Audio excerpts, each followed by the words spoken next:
Olá a todos, aqui quem fala é o professor Luciano e vamos dar seguimento à nossa aula de interpretação de exame laboratorial, em que na primeira aula nós apresentamos a disciplina, mostramos a importância do conteúdo para a prática do nutricionista, principalmente no que tange a avaliação nutricional, uma vez que a avaliação nutricional ela é um procedimento de prerrogativa exclusiva do nutricionista para fechar diagnóstico, prognóstico e determinar a conduta terapêutica. Então a gente vai aprender nessa disciplina, né, a utilizar dos exames bioquímicos para auxiliar a avaliação nutricional e também o fechamento do diagnóstico nutricional. A gente viu na aula de apresentação que na disciplina a gente vai abordar então a avaliação hematológica do sangue, a desnutrição energética proteica, o diabetes mellitus e a doença renal crônica. Nós falamos um pouquinho aí do conteúdo programático, né? E a previsão das nossas aulas, segundo as datas aí do calendário, podendo aí haver uma alteração em outra, tá? Mas nada que comprometa o conteúdo programático.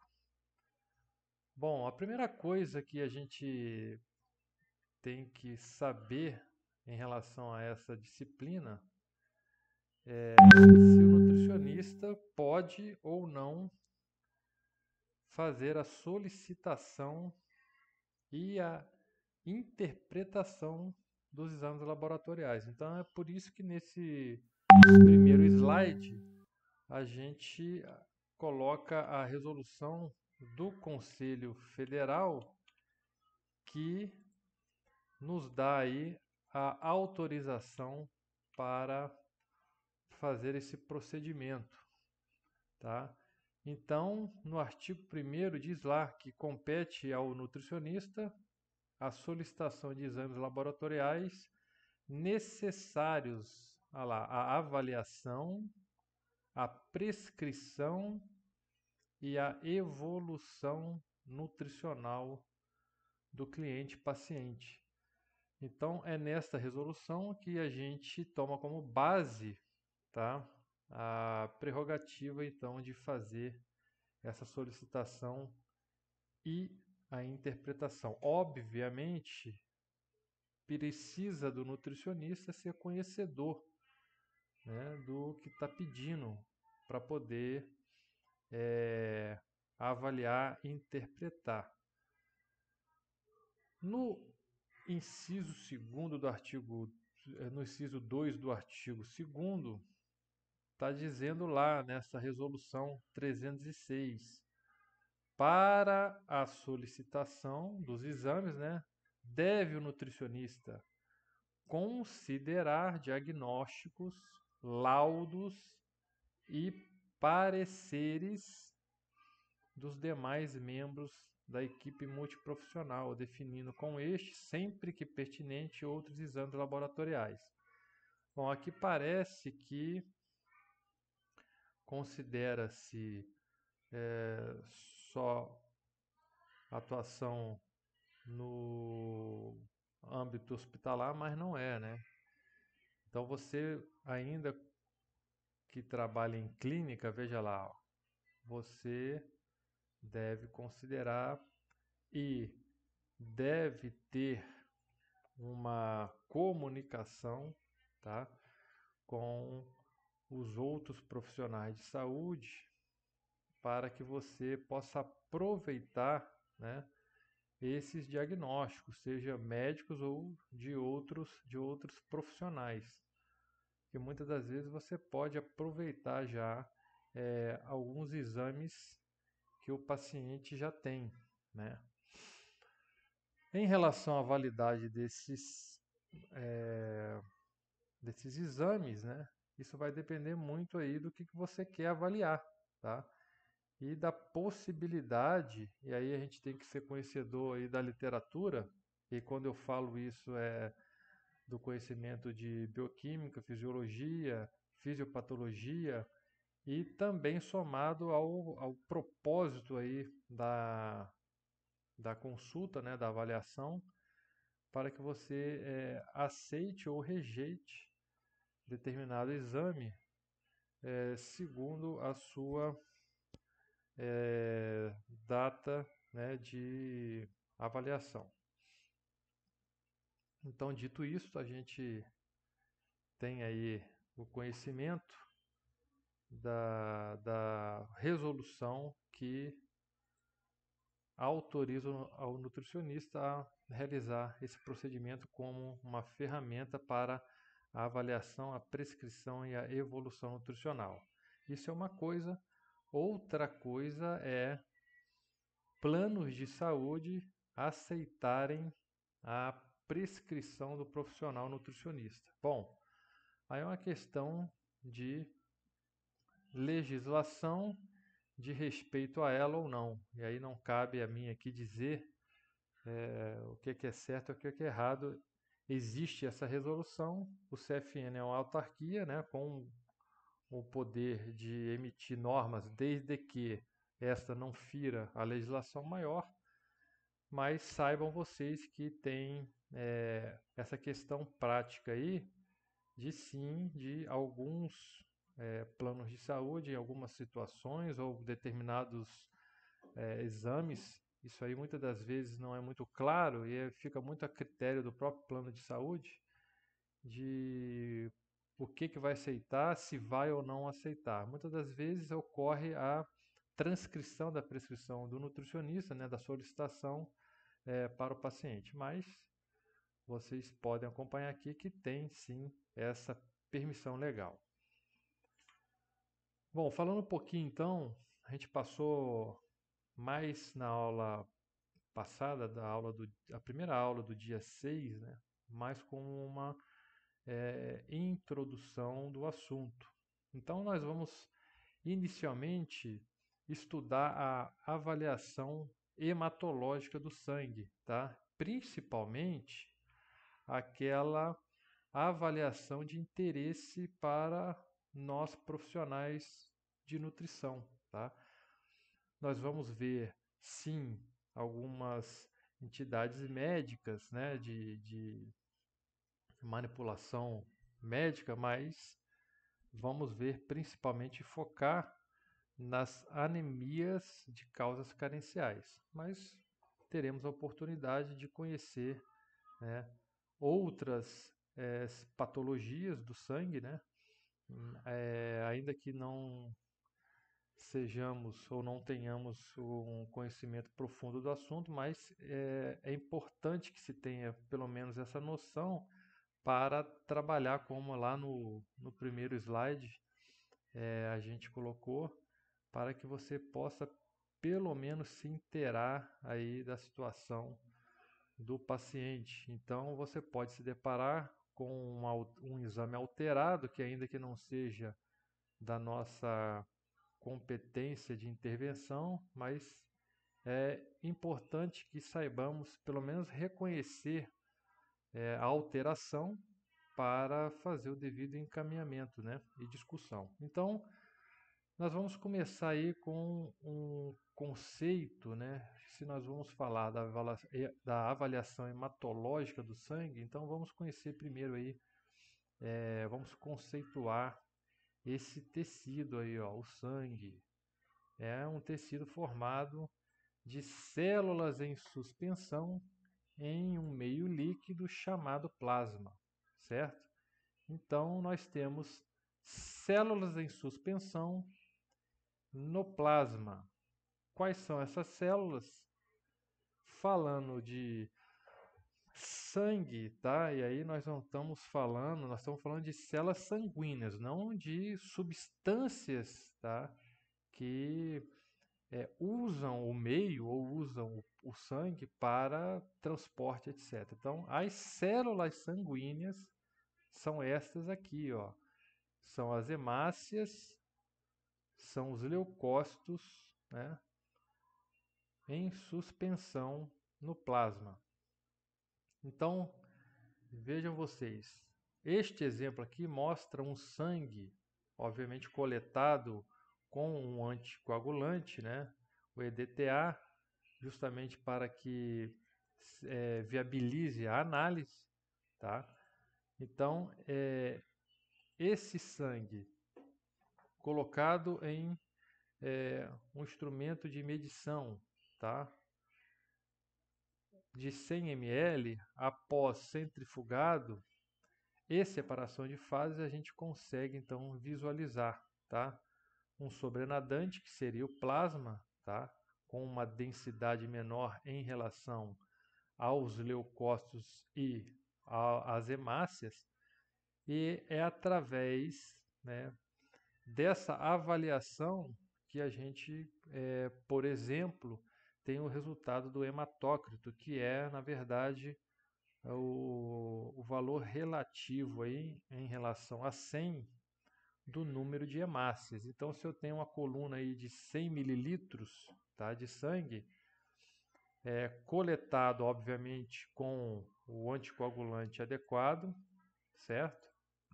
E após a sua centrifugação e separação de fases, nós teremos aqui, então, no exemplo, 54 mililitros de plasma, 1 mililitro de leucócito ou menos e 45 mililitros de hemácias.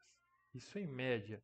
Bom, se estamos falando em 100 ml, significa que nós temos então, né, uma proporção aí de 54% de plasma, né? Nós temos em média uma proporção aí de 1% de células de defesa ou os leucócitos no plasma e em média 45%, tá, de hemácias neste sangue. Isso em média nós vamos ver os valores de referências estratificado aí por sexo, idade e em algumas situações não só esse exame, mas a gente pode ter também valores de referência estratificado por condições fisiológicas, né, específicas, né, como atividade física, fumante, etc. Ok? Bom, então, para a gente aqui conhecer quais são as células sanguíneas, né?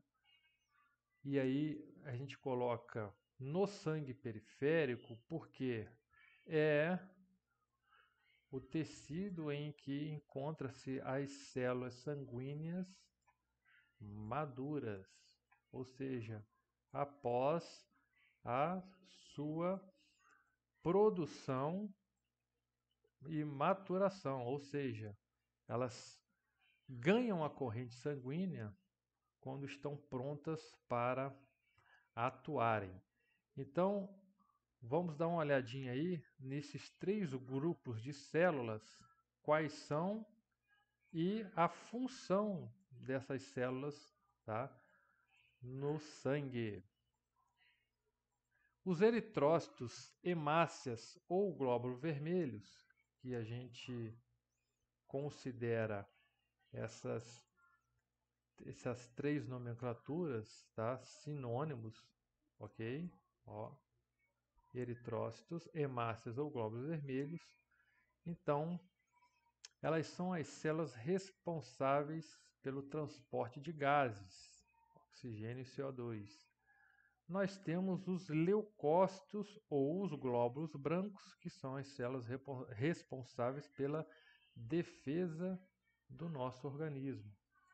E nós temos, por fim, os trombócitos ou as plaquetas, que são responsáveis pelo processo de coagulação, ou pelo menos o início e boa parte dele, ok?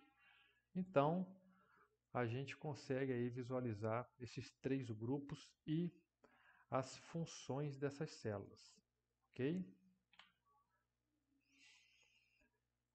Então, o que ocorre em relação a como ocorre, né, essa produção dessas células sanguíneas? Primeiro, é dependente, né, de um ajuste fino, de um feedback da necessidade da demanda, tá, de cada célula, a depender também de sua função. Então, nós temos, por exemplo, uma unidade formadora de colônia de células chamadas de células indiferenciadas pluripotentes. Essas células são as células, as famosas células tronco, tá? Que a partir delas é possível produzir a família de células mieloide ou a família das células linfóide. Mas para quando eu vou para um lado ou para quando eu vou para o outro? Isso, o organismo em uma situação, seja de normalidade ou uma situação patológica, ele vai, né, até certo limite, né? E por que eu digo certo limite? Porque dependendo da patologia, aí o próprio organismo pode chegar a perder, tá, essa sensibilidade em relação à demanda de produção dessas células. Mas, de uma maneira geral, principalmente em relação a uma situação de saúde, então é feito mesmo segundo a demanda aí, do próprio organismo. Então, o que é importante a gente saber que a partir de uma célula tronco, tá? E conforme a demanda do organismo, seja por uma situação normal, fisiológica ou patológica, essa produção vai ter o seu direcionamento, tá? Para uma família ou para outra, ok? Bom, uma vez que essa célula tronco se diferencia, tá, em uma família, seja ela mieloide ou linfóide, então daqui para frente elas vão desenvolver dentro dessa categoria. No caso das células mieloides, o que a gente vai ter? Tá? A gente vai ter aí a produção, deixa eu voltar aqui um pouquinho, a gente vai ter a produção, tá, de pelo menos aí 5 tipos de células mieloide, tá? Os granulócitos neutrófilos, tá? Que aí a gente vai ver mais para frente que basicamente, claro que vai ter situações, não é uma matemática correta, mas basicamente eles fazem o combate, vamos dizer assim, a agentes bacterianos, certo? Então, você vai poder perceber que diante de um quadro infeccioso de origem bacteriana, essas células tendem a aumentar. Claro, até o limite, né, do poder de controle desse organismo. Tá? Elas também podem ser afetadas por uma outra condição, por exemplo, uma anemia, tá, megaloblástica. Então você pode ter a diminuição dessas células. Então, a depender da patologia de base, essas células elas vão ser inibidas ou terão a sua produção inibida ou aumentada, ok? Nós teremos os macrófagos, as células que produzem os macrófagos, que são responsáveis basicamente para a fagocitose, né? Os eosinófilos, que estão relacionados muito a processos de combate a parasitas, né? E também em situações aí de fundo alérgico, né? Ok? Nós teremos os basófilos, os mastócitos, os megacariócitos, né? Que vão ter a sua maturação em plaquetas, e os eritrócitos, né? Que é a célula em maior quantidade, que é a responsável lá pelo transporte de O2, ok? Certo. Isso é a linhagem mieloide, ok, pessoal? E o organismo pode, então, irá fazer, tá, a sua diferenciação aí da célula-tronco para a linhagem linfóide, que também serão responsáveis na defesa do organismo junto a outros leucócitos, ok? Como os segmentados ou os neutrófilos. Então, eles são responsáveis também pela defesa, estão muito envolvidos aí contra agentes de origem viral, ok?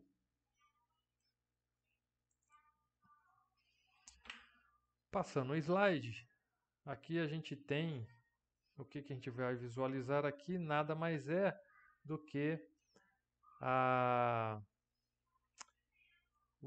maturação, né, dessa célula aqui, ó. Vamos apagar aqui. Então, o que a gente vai visualizar aqui é o seguinte.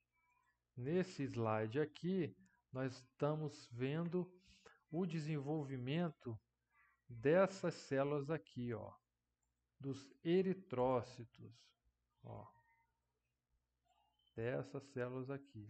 Como é formada essa célula aqui? Essa célula já é a célula madura, né? Então, ela, na verdade, lá na medula óssea, né? Lá na medula óssea, ela vai iniciar aí, conforme a sinalização celular, através de uma célula-tronco, né? A gente viu ali chamada de pluripotente, indiferenciada, para proeritoblasto, que vai evoluir para eritoblasto basófilo, que vai evoluir para eritoblasto policromatófilo, tá? Que essa é neste momento aqui do eritoblasto policromatófilo que você tem a incorporação da hemoglobina na hemácia, e do lado da medula óssea, né, que a gente considera aí as células ainda imaturas, o eritoblasto ortocromático. Então veja vocês aqui que nós separamos esse esqueminha aqui para visualizar melhor quais são as células que estão produzidas e que permanecerão na medula óssea, e quais as células que a gente encontrará numa situação de normalidade no sangue periférico. Então, no sangue periférico, a gente vai encontrar nessa linhagem dos eritrócitos reticulócitos e, em sua maior quantidade, os eritrócitos ou as hemácias. Percebam vocês que as células imaturas, esse esquema aqui representa bem, tá? Obviamente dentro de uma certa escala, que as células imaturas elas são maiores do que as células maduras. Isso então é muito importante, a gente vai utilizar essa característica para certos diagnósticos, ok? Então é um ponto aí importante para a gente se atentar. Então, primeiro ponto, as células imaturas, elas são maiores que as células maduras. Vejam lá vocês. Outro ponto interessante de observar é que as células imaturas, elas possuem uma maior quantidade de material genético, de núcleo, que ele vai se perdendo conforme vai evoluindo a maturação dessa célula. De forma que no reticulócito você tem ainda alguma coisa, algum filamento de DNA, e quando ele tem a sua maturação completa eritrócito, ele não possui núcleo, né? Então isso indica muito provavelmente que é para otimizar, tá, e potencializar o transporte de gases, ok? Então essas informações são importantes para, por exemplo, a gente avaliar um esfregaço sanguíneo, né? E ao encontrar, por exemplo, grande quantidade de células, ou seja, neste caso seria, por exemplo, uma quantidade acima de um valor de referência de reticulócito, tá? O que isso poderia representar para nós? Ou até mesmo uma quantidade, seja ela qual for, de alguma célula dessa aqui imatura, que em tese a gente espera que esteja somente na medula óssea, mas caso ela apareça no sangue periférico, então o que isso nos traz de informação, correto? Bom, dito isso, a gente agora vai conhecer em relação ao hemograma, tá? Melhor dizendo, a avaliação hematológica, os exames que estão envolvidos, né, ou mais comumente estão relacionados, tá, nessa avaliação. Então, nós temos basicamente dois tipos de exame. Tá? Nós temos o hemograma e nós temos o coagulograma, certo? Bom, esses exames eles nos darão aí a possibilidade de realizar análises quantitativas e qualitativas dessas diversas linhagens de célula, ok? Então, a gente tem no hemograma, veja vocês, se a gente for seguir, tá? O conceito mesmo, a risca da literatura, é redundante chamarmos de hemograma completo, porque a literatura traz que faz parte do hemograma a contagem total de hemácias, a dosagem de hemoglobina, a determinação do hematócrito, que nós vimos que é um valor relativo, né? Ele vem em percentual, né? Nós vimos lá no primeiro exemplo, para conhecer ali os compartimentos do sangue. Os índices hematimétricos, embora sejam de caráter qualitativo, nós também temos, nós extrapolamos aí esse qualitativo para alguns parâmetros objetivos, né? Quantitativos. A leucometria global e a leucometria diferencial. Então, a literatura traz isso aqui, ó. Ela não traz hemograma completo, né? Embora isso aí ficou culturalmente enraizado aí na prática clínica, principalmente na prática médica, né? Se você escrever hemograma, estaria correto, mas muito provavelmente você teria aí um questionamento do laboratório perguntando se provavelmente entraria leucometria global ou a diferencial, tá? Mas só para vocês saberem, todos esses exames, segundo a literatura, fazem parte do hemograma. Bom, dito isso, fazer uma diferença aqui, uma diferenciação da leucometria global seria a contagem total das células de defesa, ou seja, os leucócitos simplesmente. E a leucometria diferencial seria você diferenciar desse total de leucócitos, né, quem é quem é neutrófilo, quem é eosinófilo, quem é basófilo, ok? Seria isso. Então, pode ocorrer sim, né, a, a necessidade aí, você pode até pedir a leucometria global, não pedir a contagem diferencial, mas para alguns casos é imprescindível que você tenha a diferencial. Se você quer avaliar aí, uma infecção, você precisa saber, né, essa infecção ela está ocorrendo a custas de que tipo ou de qual agente, né, invasor. Então, é imprescindível que se peça, nesse caso, a leucometria diferencial. Como a gente falou também, para avaliar aí algumas outras situações, como alergias, né, parasitoses e até leucemias, etc. Então, a gente tem, não tem como fugir, né, será necessário fazer uma leucometria diferencial. Agora, diante de uma situação de normalidade, né, você, de repente, uma leucometria global, somente para saber a quantidade total, já poderia ser o suficiente. O que não ocorre, geralmente, para pedir um exame, exceto em relação a check-up, né, que seriam os exames preventivos, exceto isso, justifica-se conhecer, porque provavelmente você estará diante aí de uma situação de anormalidade, de patologia, ok? Bom, em relação aos índices hematimétricos, a gente tem os seguintes índices, tá? Vamos lá, deixa eu apagar aqui para ficar mais fácil para a gente acompanhar. A gente viu que são índices, tá, qualitativos, mas que eles são ajustados para parâmetros quantitativos, a gente vai ver logo aqui na frente. Então vamos lá.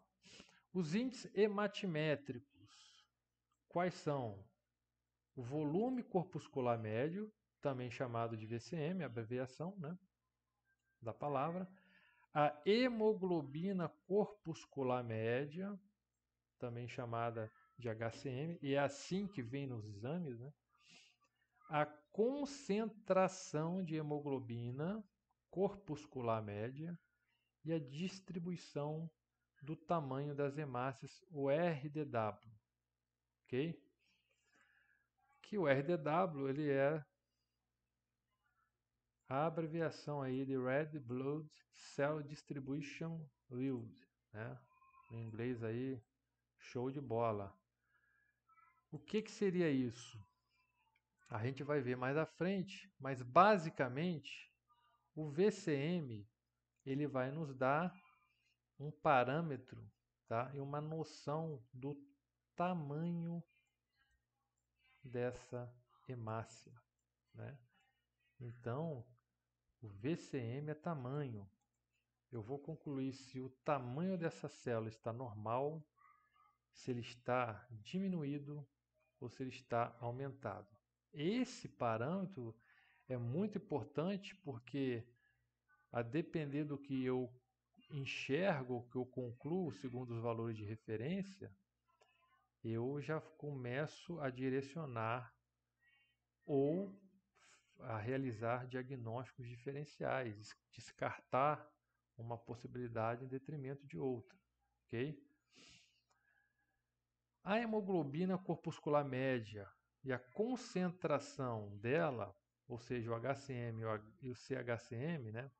Essa aqui é dada em massa, essa aqui é dada em percentual. Nada mais é do que avaliar, tá, a coloração dessa hemoglobina e, consequentemente, a gente concluir a quantidade de hemoglobina que essa hemácia carrega, tá, para o transporte aí de oxigênio. Então, a gente sabe que não tendo uma quantidade adequada de hemoglobina, ou seja, se essa quantidade está menor, né, deixa eu fazer de novo aqui, se essa quantidade de hemoglobina está menor que o parâmetro de referência, significa então, a grosso modo, concluirmos que não tem quantidade de hemoglobina adequada. Logo, a gente pode concluir que o transporte, né, o transporte de oxigênio ou de gases, e CO2, está comprometido. Então, nós provavelmente estaremos diante aí de uma anemia, ok? O contrário não tem significado clínico, né? Se você tem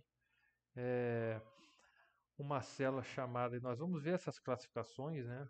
Com uma alta concentração de hemoglobina, ou seja, a hemoglobina está em quantidade maior que o valor de referência, então você teria aí uma classificação de hipercromia. Ela não tem significado clínico, tá? Está colorida demais, de repente não significa que você tem muita hemoglobina e que a célula fará esse transporte mais eficazmente e eficientemente. Não seria isso. Então, quando você tem uma concentração de hemoglobina acima do valor de referência, não temos o significado clínico, nós vamos ver isso. E a distribuição do tamanho das hemácias nada mais é do que a gente concluir se o tamanho médio dessa população de célula está uniforme. Então vamos lá. Então se a gente tem, vamos pintar aqui, ó, uma célula, várias células mais ou menos do mesmo tamanho, né? Então a gente vai ver aí, o desenho não está perfeito, mas então veja, essa aqui é uma situação em que a gente, numa avaliação qualitativa, né, de um esfregaço aí sanguíneo, né, a gente consegue ver que, por exemplo, o tamanho está adequado, né, vamos dizer que está dentro do valor de referência, e o tamanho médio dessa população de célula também está igual, tá? Ou significativamente igual. Você pode ter uma outra situação em que você tenha células, né, de diversos tamanhos diferentes. Isso passa a ser significativo, certo? Então você tem uma distribuição do tamanho da célula, tá? Heterogêneo. Então isso também nos dá uma informação importante para um diagnóstico, uma direção de diagnóstico e também para diagnósticos diferenciais. A gente vai ver que certas entidades, ainda que ocorram, elas não apresentam esse tipo de alteração, tá? Então, o RDW seria essa avaliação aí que nós vamos ver aí no slide seguinte, quais são os parâmetros, ok? Então, para a coleta do sangue, é importante também que, ainda que não seja a nossa área de atuação direta, é importante conhecer, né, que os tubos utilizados, tá, para a coleta sanguínea, tá? Por exemplo, nós vamos fazer aí em tubos identificados, né? E eles têm a coloração. No caso do sangue, o que se utiliza aí, né, é o anticoagulante EDTA, obviamente o que? Para preservar aí essa fluidez do sangue, né? Senão inviabilizaria essa análise, porque ele coagularia, né? Então o anticoagulante é para isso, né? Então esse tubo, ele é embebido desse anticoagulante para garantir aí que esse sangue permaneça no mesmo estado, né? Ou seja, líquido, fluido no organismo, tá? E ele também tem a tampa roxa. Isso aí é outra, são procedimentos padrões dos laboratórios para que se evite aí erros de análise, ok? Então, para o sangue, o tubo é desse tipo aí, da tampa roxa, tá? E com EDTA. Na prática, o que ocorre aí em relação à orientação ao preparo desse paciente, né, em relação aí as orientações de jejum. Na prática, não se pede jejum para avaliação de hemograma, mas a literatura traz aí para que se evite interferência da turvação do plasma, que se faça pelo menos 4 horas de jejum, ok? Não se pede, mas aí eu estou passando para vocês que, mas às vezes o que é feito não é o correto, né? E aí o laboratório também pode te questionar, mas não tem jejum, mas a literatura traz aí pelo menos um jejum de 4 horas, ok?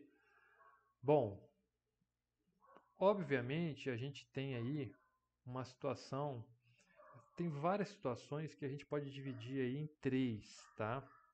De erros, no caso de que podem ocorrer nos exames bioquímicos. A gente separa eles, né, em erros pré-analíticos, né, os erros analíticos, né,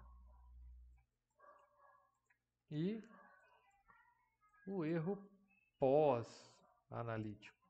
Que, claro, se você tem um erro aqui e esse erro aqui, você vai ter um resultado errado e você vai ter uma interpretação errada, tá? Então, em relação aos erros pré-analíticos, seriam os erros de preparo e de coleta do paciente, tá? Ou seja, para que se evite, obviamente, a gente recomenda que tenha um profissional bem treinado, né? Instrumental que vai ser utilizado, identificação correta da amostra. Isso parece bobagem, mas se você identifica errado, né, ou não identifica, você perde aí essa análise. A relação sangue-anticoagulante, que eu mostrei aqui em cima, ó. Essa relação aqui, ó. Então, se você tem uma quantidade acima da ideal, então você pode ter aí um excesso de coagulação desse material, consequentemente perda desse material, né? Ele vai tornar-se inviável para análise e, consequentemente, você vai ter um resultado aí alterado, né? Se você não consegue analisar aquela amostra, você vai ter um resultado aí sub ou superdimensionado, ok? Asepsia do local, o tempo de garroteamento, ou seja, o tempo que você também pressiona ali a veia do paciente pode estar relacionado também com aumento da destruição dessas células e, consequentemente, alterar os resultados dos exames, né? A homogeneização da amostra, e aí ela se inicia ali na coleta e depois você tem na etapa analítica aí, na centrifugação. Então vejam vocês que tem várias situações, tá, que envolve o procedimento de coleta, de análise e da interpretação. Que, né, um erro pode potencializar o outro e ao final o pior, né, vai ser a sua interpretação equivocada ali daqueles parâmetros que vem para você já errado, certo? Então vamos lá. Falando um pouquinho agora desses exames das células eritrocitárias, ok? Então a gente viu lá, vamos voltar lá no slide. A gente não chegou a falar aqui do coagulograma, a gente vai falar mais para frente. Então nós vamos analisar agora, né, com pormenores, cada uma dessa análise aqui do hemograma. Então nós vamos começar agora pela contagem total das hemácias. Então vamos lá. O resultado, ele é dado em células por milímetros cúbicos, tá? Vocês terão aí, em relação ao laboratório, a disponibilidade de valores de referência segundo o sexo, tá? E idade, em alguns casos, a depender do parâmetro que está sendo analisado, né? E a partir disso aí você vai começar a sua interpretação, né? Então vamos lá. O valor de normalidade está aqui, então, separado por sexo, né? E por estágio de vida, se a gente for considerar aqui os recém-nascidos. Bom, se o resultado está dentro, né, desse range aqui, que a gente chama, dessa faixa de normalidade, ok, né? Não tem muito segredo se esse parâmetro está sendo avaliado sozinho. A gente vai ver que, por exemplo, tem situações, há anemias, vejam vocês, ó, que esse parâmetro aqui está aumentado. Então, a gente não pode utilizar somente um parâmetro para fechar diagnóstico, né? Bom, então a primeira coisa, para que a gente analisa aí as células vermelhas, ou as hemácias ou os eritrócitos, né, que são sinônimos?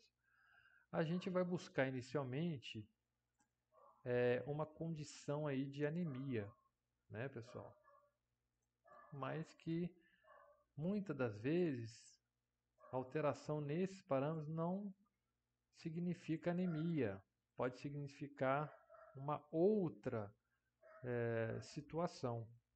E aí o importante da gente definir aqui, porque também é um outro erro que, na verdade, acabou fazendo parte aí da rotina, do dia a dia, da informalidade, né? Até entre os próprios profissionais, que o sinônimo e a associação de anemia, né, com deficiência de ferro. Vocês concordam? Né? Fala de anemia, para vocês, não é isso que vem à mente? Deficiência de ferro. Isso é verdade? Sim, pode ser, mas essa palavra não significa isso, tá? Então a anemia é, vamos dizer aí, a ausência de algo, o quê? No sangue. Então, eu não posso tratar como sinônimo a palavra anemia como carência de ferro, ou melhor dizendo, como anemia ferropriva, tá? Então veja, A é ausência e anemia é sangue, mas ausência de quê? Certo? Então a primeira coisa que a gente tem aí que tirar aí da nossa cabeça é a relação da palavra anemia. Isso na verdade é se popularizou, né, entre as pessoas e até entre alguns profissionais, né, da saúde. Então a gente vai ter que investigar, na verdade, o que é essa anemia. É ausência de quê, né? Bom, se for de ferro, ok. Aí essa anemia passa a ser chamada de anemia ferropriva, né? Ó, ferro, letra bonita. Escrevendo com a direita ainda, hein? Eu sou canhoto. Ou ferropênica, tá? Mas se não é uma anemia de origem carencial de ferro, mas, por exemplo, é uma anemia por carência nutricional, vamos dizer assim, mas de ácido fólico, por exemplo. Então, essa anemia não tem nada a ver com anemia ferropriva, certo? Pode até ter. O indivíduo pode ter aí ingestão inadequada, tanto de ferro quanto de B9. Mas se não for, então não é anemia ferropriva. Se é só de B9, então a gente vai ver que é uma anemia megaloblástica, certo? Vamos abreviar aqui para não ficar feio, né? Certo, pessoal? Então a primeira coisa que a gente tem que entender é o que é anemia, né? E qual é o parâmetro que nos dá essa informação, tá? Nos exames. A hemácia pode dar? Pode dar, mas sozinha, se ela estiver sozinha, tá? Eu posso confirmar isso? Não, pode ser um erro de exame, né? Pode ser uma outra condição, mas eu não posso confirmar um estado anêmico, tá?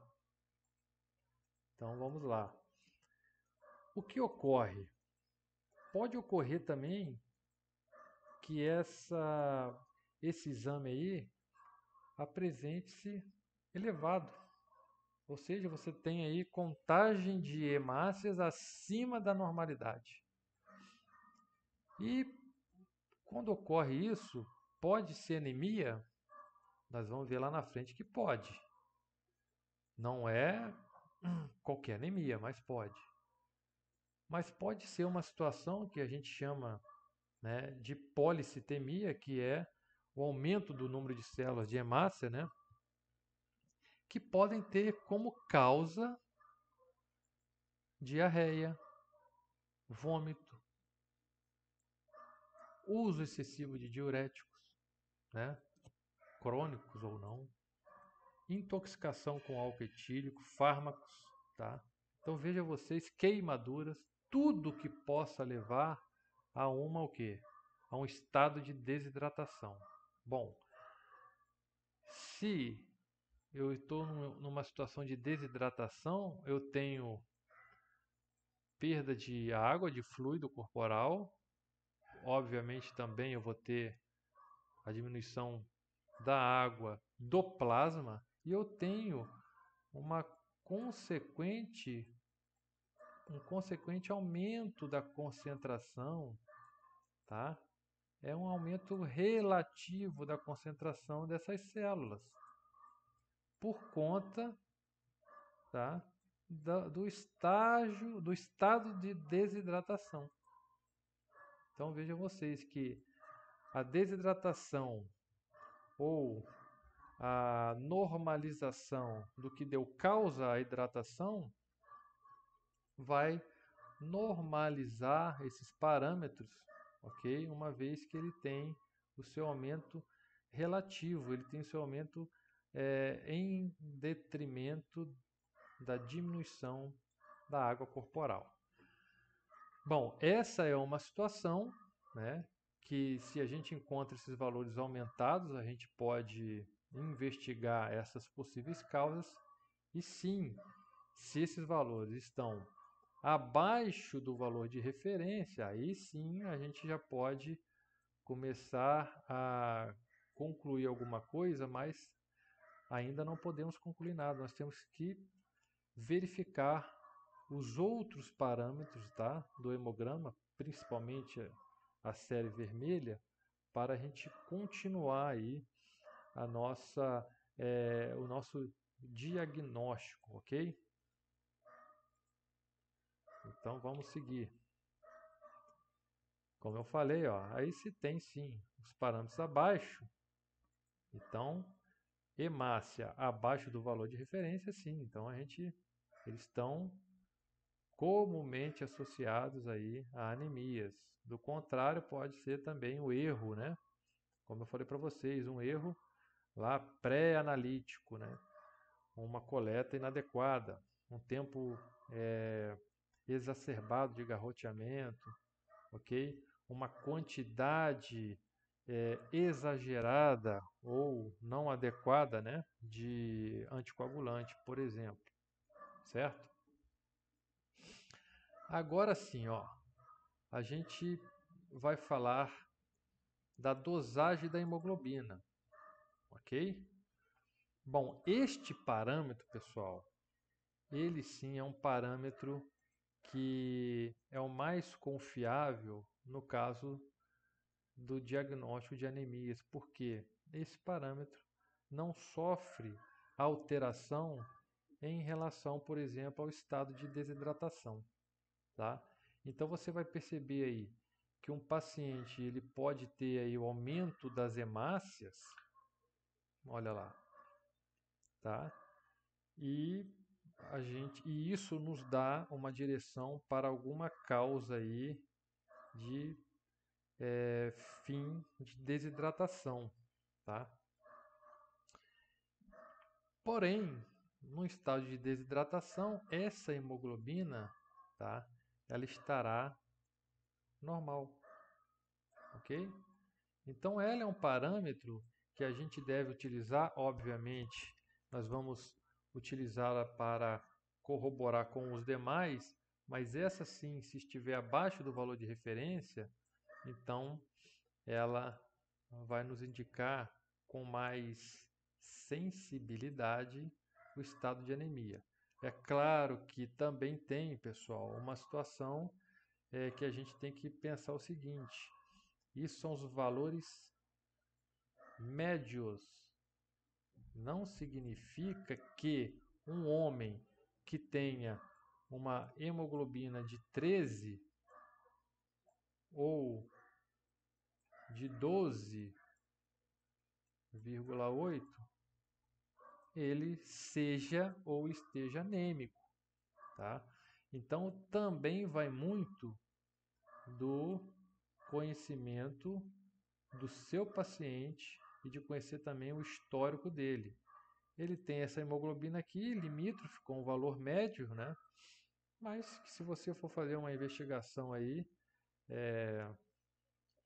utilizando-se de outros parâmetros, ele não tem anemia nenhuma, ok? Claro que, conforme esse número vai se distanciando da faixa de normalidade, é claro que a chance, a probabilidade de você fechar uma certeza, né, de uma certeza não, né, uma alta probabilidade de anemia, ela vai aumentando conforme esse valor vai diminuindo. E a gente também tem que se atentar, aqui eu não coloquei, que também tem valores específicos aí, a depender de estados fisiológicos aí particulares, como é o caso da gestação, tá? Então, por exemplo, nessa situação aí, nós temos o, um aumento aí do volume sanguíneo em 50%. Óbvio que esse parâmetro aqui não vai poder ser utilizado para gestante, tá? Senão você vai de cara diagnosticá-la aí até com anemia grave. Então é outro parâmetro, é 11, ok? A gente tem que ficar atento a isso aí. Claro, vocês vão me perguntar, mas toda gestante ela utiliza aí a suplementação, né, profilática. Sim, ocorre isso. Mas não estou dizendo com isso que necessariamente ela tenha, tá? Claro que pela uma questão aí da gente conhecer o perfil nutricional da nossa população, né? Seja de crianças, das gestantes, né? Muitos serem pacientes de risco, tá? Com toda essa questão socioeconômica envolvida, então o Ministério da Saúde ele já faz um procedimento padrão e já orienta que esse grupo seja suplementado, né, obviamente por um período adequado, de ácido fólico e ferro durante a gestação, certo? Mas não significa que necessariamente todas as gestantes, tá, principalmente aquelas bem alimentadas, tenham ou terão anemia, tá, durante esse período, ok? Bom, pessoal, eu vou ficando por aqui. Nessa aula é o que eu tinha para passar para vocês. Então a gente continua na próxima aula, tá? sobre esses parâmetros aí do hemograma para o nosso diagnóstico aí de anemia, ok? Eu desejo aí um bom estudo para todos e qualquer dúvida nós estamos à disposição aí no ambiente virtual de aprendizado por meio dos fóruns, tá? E nas nossas aulas que ocorrerão aí, nas videoaulas para sanar as dúvidas. Ok, pessoal? Então, um forte abraço aí, bons estudos a todos.